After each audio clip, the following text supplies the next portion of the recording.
오늘 하루도 수고 많으셨습니다. 우리 옆에 분들과 함께 인사 나누죠. 사랑합니다. 축복합니다. 은혜 많이 받으세요. 네. 사람의 인생은 무엇 혹은 누구를 사랑하느냐에 따라 달라집니다. 가치 없고 쓸모없는 것들을 사랑한다면 그 인생도 가치 없고 쓸모 없어질 가능성이 크지요. 반면에 가치 있는 것들을 사랑한다면 우리 인생은 가치 있게 되기 마련입니다. 그런데 그보다 앞서 하나님을 사랑하면 우리의 인생은 그 누구도 넘보지 못할 가치와 존귀함을 갖게 됩니다. 그러므로 인생에서 가장 중요한 것은 사랑할 만한 것과 사랑하지 말아야 할 것을 잘 구별하는 것에 달려 있다고 해도 과언은 아닐 겁니다. 그런데 그리스도인들에게 있어서 사실은 이것이 가장 힘듭니다. 하나님을 사랑하는 것이야 뭐 어떻게든 해보겠는데 이웃을 내 몸과 같이 사랑하라는 일은 참으로 어려운 일이죠. 어떤 책에 보니까 이런 말도 있더라고요. 이웃을 내 몸과 같이 사랑한다는 건 내가 당장 죽을 병에 걸려서 수술을 해야 되는데 돈이 없으면 집을 팔아서라도 수술을 하시겠어요? 안 하시겠어요?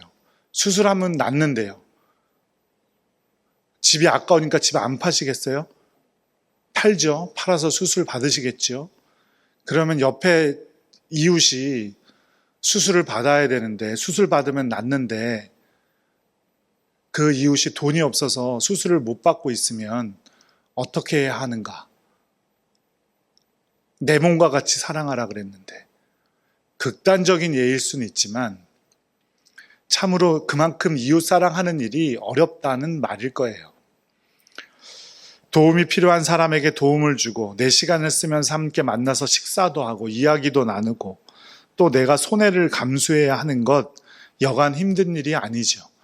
그것도 한 총량이 있어서 이만큼까지 양보하면 되고 이만큼까지 도와주면 되고 그런 것이 있는 것도 아니잖아요. 그죠? 차라리 도덕과 윤리 혹은 법 같은 것이라면 딱 이런 규정된 양이 있으니까 지키기가 어렵지 않을 텐데 내 몸과 같이 사랑하는 것은 어느 정도인지도 알 수도 없고 명확한 규정도 없으니 참으로 난감합니다. 하지만 분명한 것은 하나님을 사랑하고 이웃을 사랑하는 것이 바로 예수님께서 말씀하신 가장 큰 계명이라는 사실만큼은 분명하다는 것이죠.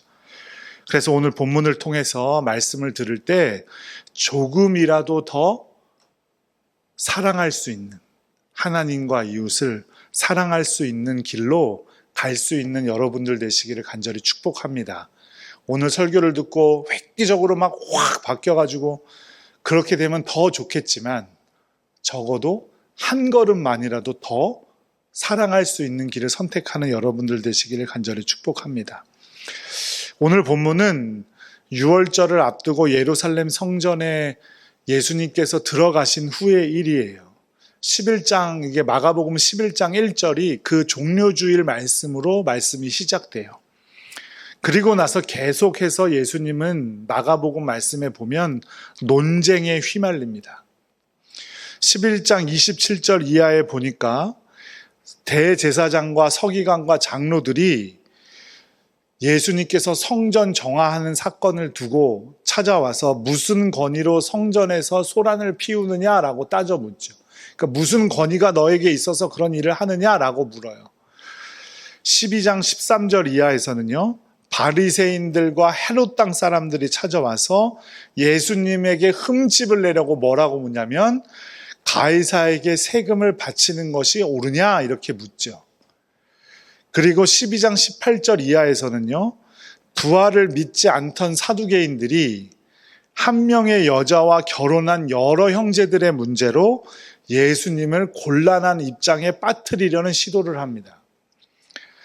이 세 가지 논쟁을 거치는 것을 지켜본 한 서기관이 드디어 오늘 본문에 예수님께 이렇게 묻습니다. 모든 계명 중에 첫째가 무엇입니까? 이렇게 묻죠. 그리고 우리가 함께 읽은 28절 말씀에 보니까 뭐라고 하고 있어요? 예수께서 잘 대답하신 줄을 알고 이렇게 말하고 있어요. 그러니까 예수님께서 대답하시는 걸 들어보니까 이분에게 지혜가 있구나 이런 거를 깨달았다는 것이죠. 그래서 드디어 예수님께 호의를 가지고 질문을 한 거예요. 서기관들이 무엇하는 사람들이 서기관들입니까? 당시 최고의 유대교의 신학자들이 서기관들이에요. 당시에 유대인들에게는 율법이 총 613개가 있었어요. 613개. 그래서 248개는 긍정명령이에요. 이런 거 해야 한다. 나머지 365개는 부정명령이에요. 무엇 하지 말아라. 248개는 무엇을 하라는 것이고 365개는 무엇을 하지 말라는 것인데 그 시작은 바로 어딜까요? 그 시작은 십계명이죠. 그러니까 십계명에서 그 십계명의 율법을 가지고 사람들의 삶 가운데서 적용시킬 수 있도록 613개의 율법을 만들어 놓은 사람들이 서기관이고요. 이것에 대해서 해석을 해주는 사람이 바로 서기관이에요. 이를테면 이런 거죠. 안식일에는 무거운 짐을 들지 말아라. 그러면은 무거운 짐이란 몇 킬로까지를 말하는 것인가? 이런 거 하던 사람들이 서기관들이에요. 그러니까 율법에 있어서는 최고의 전문가들이 바로 서기관들이죠. 그런데 서기관 중에 한 사람이 예수님께 물었어요. 율법 중에 가장 큰 계명은 무엇입니까? 그거를 제일 잘 알아야 되는 사람은 지금 누구예요? 서기관 그 사람 본인이에요. 그런데 예수님께 물었어요. 앞에 세 가지 질문들이 무언가 예수님을 함정에 빠뜨리기 위한 질문이었다면 이 서기관의 질문은 예수님께서 대답하시는 것을 지켜보고 나서 예수님께 지혜가 있다고 생각을 하고 무언가를 확인받고 싶었던 걸로 보여요. 혹은 예수님이 정말 우리가 기다리고 있던 메시아가 아닐까라고 생각했을 수도 있겠죠. 그러니까 자기 자신이 가장 잘 알아야 되는 율법에 대해서 예수님께 확인하고자 물었던 겁니다. 예수님은 이 질문에 대해서 신명기 6장 4절에서 5절에 있는 쉐마 말씀, 이스라엘아 들으라 라고 시작하는 본문을 인용해서 말씀하시죠. 신명기의 본문은 이스라엘의 모든 가정에서, 그러니까 신명기 6장은 이스라엘 모든 가정에서 아침 저녁마다 온 가족들이 들을 수 있도록 가장이 암송해 주던 구절이에요. 가장은 제일 먼저 아침에 일어나면 제일 먼저 하는 일이 뭐예요? 신명기 6장 말씀을, 이 쉐마 말씀을 온 가족이 들을 수 있도록 암송해 주는 거예요. 그리고 밖에 나가서 열심히 일하고 들어와서 제일 먼저 하는 일이 뭐예요? 그 말씀을 또 암송해 주는 거예요. 그 말씀이 어떤 말씀인지 다시 한번 예수님의 대답을 읽어보도록 하죠. 마가복음 12장 29절 시작. 예수께서 대답하시되 첫째는 이것이니 이스라엘아 들으라. 주 곧 우리 하나님은 유일한 주시라. 내 마음을 다하고 목숨을 다하고 뜻을 다하고 힘을 다하여 주 너의 하나님을 사랑하라 하신 것이요. 둘째는 이것이니 내 이웃을 내 자신과 같이 사랑하라 하신 것이라. 이보다 더 큰 계명이 없느니라. 아멘. 하나님을 사랑하고 이웃을 사랑하는 것. 아무리 시대와 문화가 바뀌어도 절대로 변하지 않는 가장 중요한 계명은 바로 하나님을 사랑하고 이웃을 사랑하는 겁니다. 그 하나님이 어떤 분이래요? 29절 말씀에 보니까 주 곧 우리 하나님은 유일한 주시라. 유일한 주라는 말은 하나님만이 창조주가 되신다라는 말이에요. 그 이외의 것들은 모두가 피조물이다 이 말이에요. 하나님만 창조되지 않은 유일한 존재다 이런 말입니다. 모세가 하나님께서 이스라엘 백성을 구해오라 라고 했을 때 하나님, 그럼 바로가 나한테 너를 누가 보냈냐라고 물어보면 나는 뭐라고 대답해야 됩니까? 라고 물었을 때 하나님께서 모세에게 뭐라고 대답하라 그러셨어요? 나는 스스로 있는 자다라고 대답하라고 하셨죠. 나는 스스로 있는 자다가 바로 하나님은 유일한 주시다라는 말과 같은 말이에요. 바로 유일한 창조주시다. 또 우리가 존재하는 이유가 바로 하나님 때문이다라는 고백이에요. 인간은 우연히 이 세상에 던져진 존재들이 아닙니다. 창조주이신 하나님께서 목적과 계획을 가지고 창조하신 피조물들이죠. 그러니 그 하나님을 사랑하는 것은 당연한 일입니다. 그런데 그냥 사랑하는 것도 아니고 마음과 목숨과 뜻과 힘을 다하여 사랑하라고 예수님께서 말씀하셨어요. 뭐 마음은 뭐고 목숨은 뭐고 뜻은 뭐고 힘은 뭐고 가려보는 것도 중요한 일이겠지만 마음과 뜻, 목숨과 뜻과 힘이란 거는 우리의 모든 것을 말하는 거예요. 우리의 모든 것. 그렇다면 하나님을 사랑한다는 게 구체적으로 무엇일까요? 예수님은 구체적으로는 말씀하시지 않았어요. 그런데 하나님을 사랑하는 것이 가장 큰 계명이다라는 말을 묻고 들었던 사람은 누구예요? 서기관이죠. 1차적으로 서기관이에요. 서기관이라는 것을 고려해 본다면 예수님께서는 절대 어려운 말씀으로 하거나 뜬구름 잡는 말씀으로 하지 않으시거든요. 듣는 사람들이 맞는 수준으로. 그래서 항상 비유로 말씀하시고 그 비유도 우리의 일상생활들 가운데 경험할 수 있는 비유로 항상 말씀하셨잖아요. 그런 거 보면 분명히 서기관이라는 것을 고려해서 예수님께서 말씀하셨을 것이다 라고 우리가 상상해 볼 수 있는 거죠. 그렇다면 하나님만 사랑해야 된다는 것은 율법과 관계가 있을 텐데 10계명의 첫 번째 계명이 뭡니까? 출애굽기 20장 3절 함께 읽어볼게요. 너는 나 외엔 다른 신들을 내게 두지 말라. 한마디로 말하면 우상 숭배하지 말아라 이 말이죠. 하나님 아닌 것을 하나님처럼 섬기는 것을 우리는 우상 숭배라고 해요. 우상 숭배를 하지 않는 것이 하나님을 사랑하는 것이라고 할 수 있습니다. 깊은 웅덩이에서 빠져가고 있는 사람이 물에서 그 웅덩이에서 빠져나오려고 막 허둥대고 허둥지둥대고 막 팔을 장구를 치고 어떻게든 거기서 나오려고 갖은 애를 쓰면서 머릿속으로는 무슨 생각을 하겠습니까? 그 웅덩이에서 어떻게 하면 빠져나갈 수 있을까? 내가 어떻게 하면 살 수 있을까만 생각하겠죠. 웅덩이에서 빠져나오질 못해서 허우적대면서 웅덩이에서 빠져나가면 집에 가면은 불고기를 해 먹어야겠다. 김치찌개를 끓여 먹어야겠다. 이런 생각을 하겠어요? 그런 생각 안 하겠죠. 그죠? 마찬가지예요. 하나님을 사랑한다는 것은 우리의 마음도 목숨도 뜻도 힘도 누구에게 포커스를 맞춰야 된다는 거예요? 하나님께 맞춰야 된다는 거예요. 하나님을 사랑하면서 다른 것 바라보지 않는다는 말이에요. 구약 성경에 보면 사랑이라는 단어를 쓸 때 가장 많이 사용되는 히브리어가 아하브라는 단어예요. 아하브. 이 아하브라는 단어의 원래 뜻은 뭐냐면요. 마음이 나누어지지 않다. 독점적이다. 이런 뜻인 거예요. 그러니까 우리는 하나님을 사랑할 때 마음이 나눠져서는 안 돼요. 마음이 나눠져서 이것도 사랑하고 이것도 사랑하는 건 진짜 사랑이 아니다라는 말이죠. 그래서 예수님도 돈과 나를 동시에 사랑할 수 없다라고 말씀하셨어요.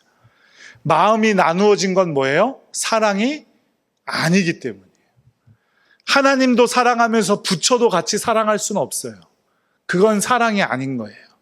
앞에서도 말씀드렸지만 하나님은 오직 유일한 하나님이시고 하나님 외엔 다른 창조주도 주권자도 없다는 사실을 꼭 기억하시기 바랍니다. 이 하나님의 유일성에 도전하는 것이 바로 종교다원주의라고 말하는 것이죠. 산 정상에 올라가는 길은 여러 가지다. 어떻게든 정상으로만 가면 된다.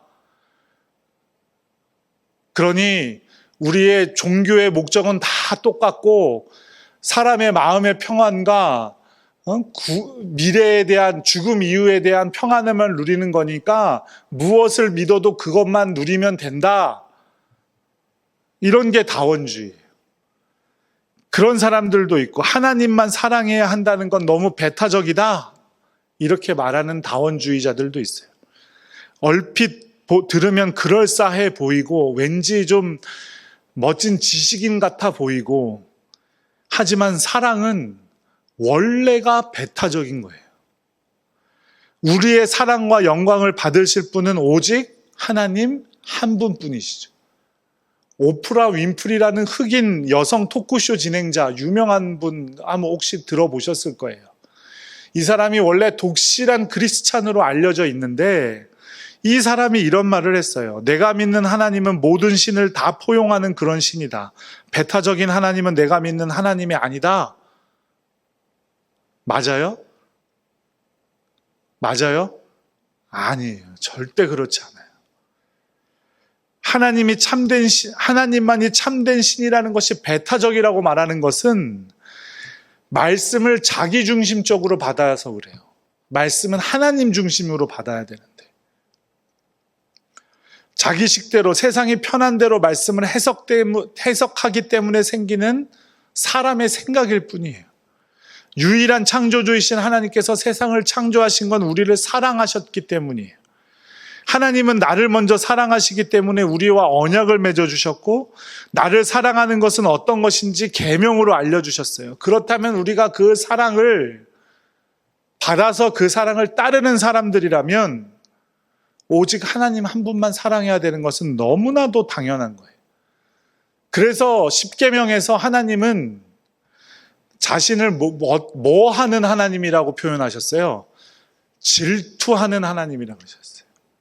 우리도 그렇지 않습니까? 만일 내 배우자가 다른 사람을 사랑하는데 질투심이 일어나지 않고 화가 나지 않는다면 그건 진짜 사랑이 아닐 확률이 높아요.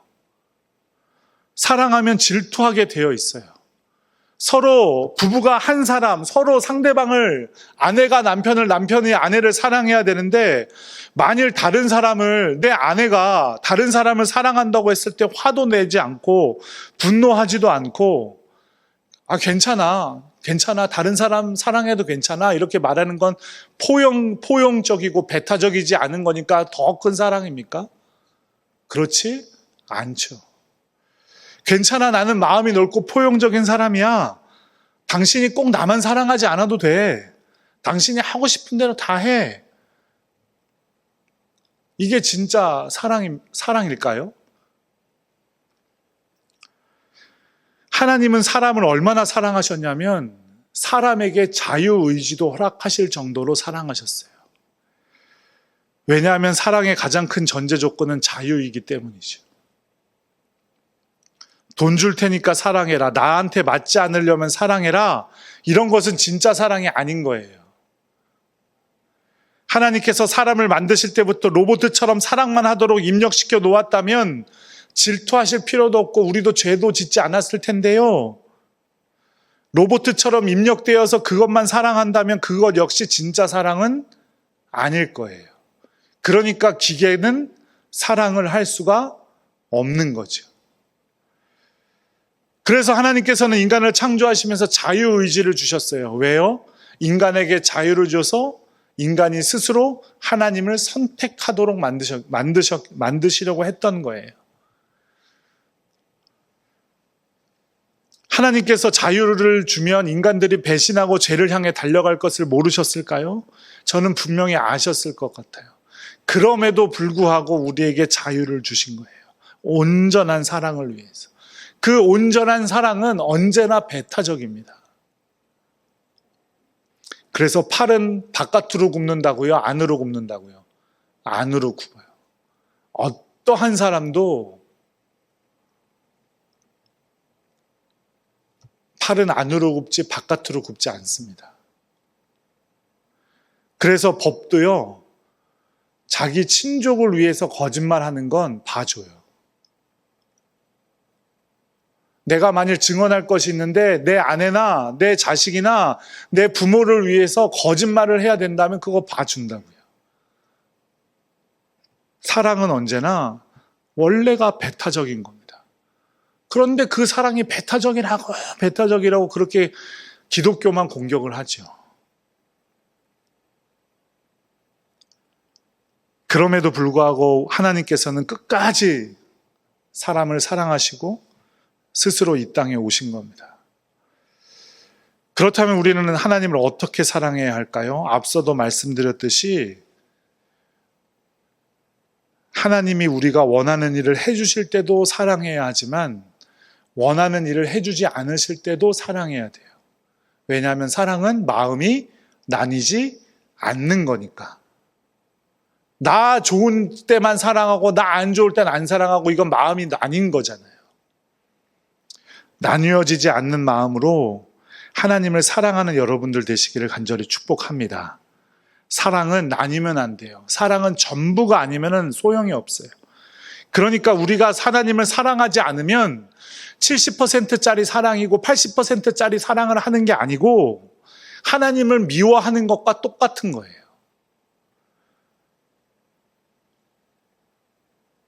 나누어지지 않는 마음으로 하나님을 사랑하는 여러분들 되시기를 간절히 축복합니다.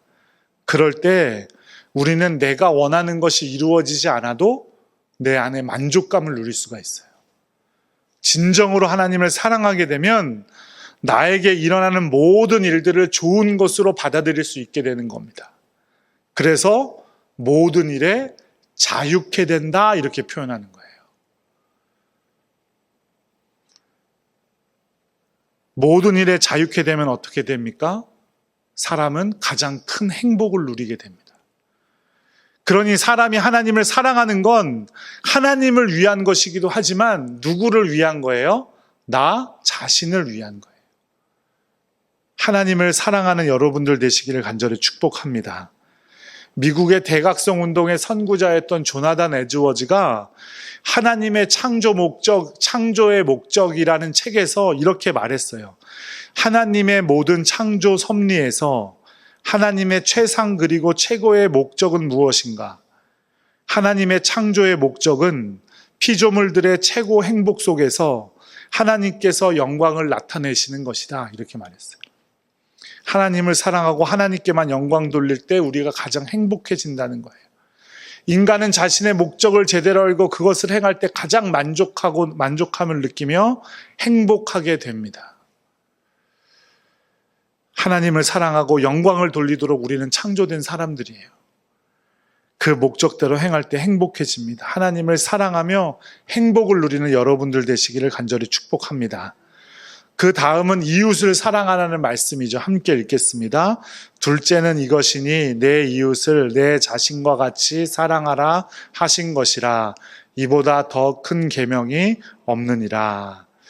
물론 이웃사랑도 구체적으로 이렇게 저렇게 말씀하시지는 않았지만 내 자신과 같이 사랑하래요. 나처럼 이웃을 사랑해야 된대요. 이 말씀은 레위기 말씀을 인용한 거죠. 레위기 19장 18절 함께 읽겠습니다. 원수를 갚지 말며 동포를 원망하지 말며 내 이웃 사랑하기를 내 자신과 같이 사랑하라. 나는 여호와이니라. 아멘. 레위기는 언제 주어진 말씀이에요? 이스라엘 백성이 출애굽하여서 광야에 있을 때 주어진 하나님의 율법이 레위기죠. 하나님을 어떻게 더 사랑할 수 있는가에 대한 책이 바로 레위기예요. 광야에서 그들을 지켜주실 분은 하나님밖에 없었어요. 그런데 원수를 갚거나 동포들을 원망한다는 건 어떤 의미일까요? 서로가 서로를 죽인다는 의미겠죠. 하나님을 원망하고 불평하는 일과 마찬가지였던 거예요. 하나님을 사랑하지 않고서는 이웃을 사랑할 수 없고 이웃을 사랑하지 않으면서 하나님을 사랑한다고 할 수는 없는 일이란 말입니다. 즉 첫째와 둘째 계명은 우선순위를 따질 필요가 없어요. 종이의 양면과도 같아요. 그래서 예수님도 이 어린 소자에게 한 일이 누구를 위해 한 일이다? 나를 위해서 한 일이다 라고 말씀하셨어요. 우리도 가득하고 풍성하게 채우신 하나님의 사랑이 이웃에게 흘러가게 해야 하고, 우리 이웃들은 우리의 사랑을 통해 하나님의 사랑을 깨닫게 되는 거예요. 인류 보편의 도덕적 원칙을 뭐라 그럽니까? 황금률이라고 하죠. 황금률. 황금률이 뭐예요? 내가 원하는 대로 남에게 해주고 내가 원하지 않는 것은 남에게 강요하지 말라가 황금률입니다. 즉 성경에는 뭐라고 표현하고 있습니까? 마태복음 7장 12절 말씀, 산상수훈 말씀에 예수님께서 이렇게 말해요. 내가 대접받고자 하는 대로 다른 사람을 대접하라고. 왜 이웃을 자신처럼 사랑하는 것이 중요한 계명일까요? 로마서 13장 8절에서 9절, 10절 말씀에 해답이 있어요. 함께 읽어보죠. 피차 사랑의 빚 외에는 아무에게든지 아무 빚도 지지 말라. 남을 사랑하는 자는 율법을 다 이루었느니라. 간음하지 말라, 살인하지 말라, 도둑질하지 말라, 탐내지 말라 한 것과 그 외에 다른 계명이 있을지라도 내 이웃을 내 자신과 같이 사랑하라 하신 그 말씀 가운데 다 들었느니라. 사랑은 이웃에게 악을 행하지 아니하나니 그러므로 사랑은 율법의 완성이니라. 도둑질하지 말라, 살인하지 말라, 탐내지 말라 등 여러 가지 계명이 있지만 내 이웃을 자신과 같이 사랑하라는 계명에 다 어떻게 돼 있다고요? 요약되어 있다고요. 그 안에 다 들어있다고요. 그러므로 사랑은 율법의 완성입니다. 즉 율법은 하나님의 말씀의 완성, 사랑이라는 거죠. 그 말씀을 따라 순종하면 결국 사랑하는 사람이 된다는 것이고, 율법의 완성은 하나님을 사랑하고 이웃을 사랑하는 것이에요. 율법은 어떤 종교적인 인간을 만들어내는 것이 목표가 아니에요. 하나님께서 인간에게 율법을 주신 이유는 사람을 그만큼 사랑하셨기 때문이에요. 그런데 우리는 율법 하면 무조건 나쁜 것으로만 여기죠. 예수님 당시에 바리새인들 때문에 그럴 거예요. 바리새인들이 그렇게 율법을 강조했잖아요. 종교적인 인간을 만들어내는 게 목표가 아니라 사랑하는 사람을 만들어내는 것이 율법의 목표입니다. 율법을 다 달달 외우는데 그 행함이 없다면 율법은 무슨 소용이 있겠습니까? 그죠? 예수님의 대답을 들은 서기관은 이 말씀을 다 듣고 서기관이 옳다고 인정했어요. 어떤 제사보다도 하나님을 사랑하고 이웃을 사랑하는 것이 나은 것입니다 라고 대답도 했어요. 그랬더니 예수님께서 이렇게 말해요. 그에게 내가 하나님 나라에서 멀지 않도다 이렇게 말하죠. 왜 멀지 않다고 하셨을까요? 네가 이미 하나님 나라에 들어가 있구나 이렇게 말씀하실 수도 있었을 텐데 왜 멀지 않도다, 조금 더 가야 된다는 거잖아요. 그러니까 하나님 나라까지 왜 조금 더 가야 된다고 하셨을까요? 왜 멀지 않다고 하셨을까요? 사랑은 말로 해결되는 것이 아니기 때문에, 말과 마음으로 되는 게 아니야. 사랑은 뭘로 되는 거예요? 행동이고 체험이기 때문이에요. 네가 그렇게 말을 한다면 어떻게 하라는 거예요? 너도 네 말처럼 가서 살아라 이 말이에요. 우리는 하나님의 사랑 안에서 어느 것에서도 자유할 수 있고 우리가 베푸는 사랑 가운데 더욱 자유케 될 수 있습니다. 내 모든 것을 다해 하나님을 사랑하고 내 이웃을 내 자신과 같이 사랑하라는 것은 말이나 생각으로 하라는 것이 아니에요. 우리의 행동으로, 우리의 실천적인 삶으로 할 때 그것이 완성되는 것이죠. 우리가 사랑을 선택하고 자발적으로 그 사랑을 베풀 때 가능한 것입니다. 예수님께서 말씀하신 가장 큰 계명은 하나님을 사랑하고 이웃을 사랑하라는 겁니다. 또 더 줄인다면 사랑하며 살아가라는 것이죠. 주님 말씀하신 그 사랑의 계명 안에서 하나님의 나라를 누리고 자유함을 누리는 복된 성도님들 되시기를 간절히 축복합니다.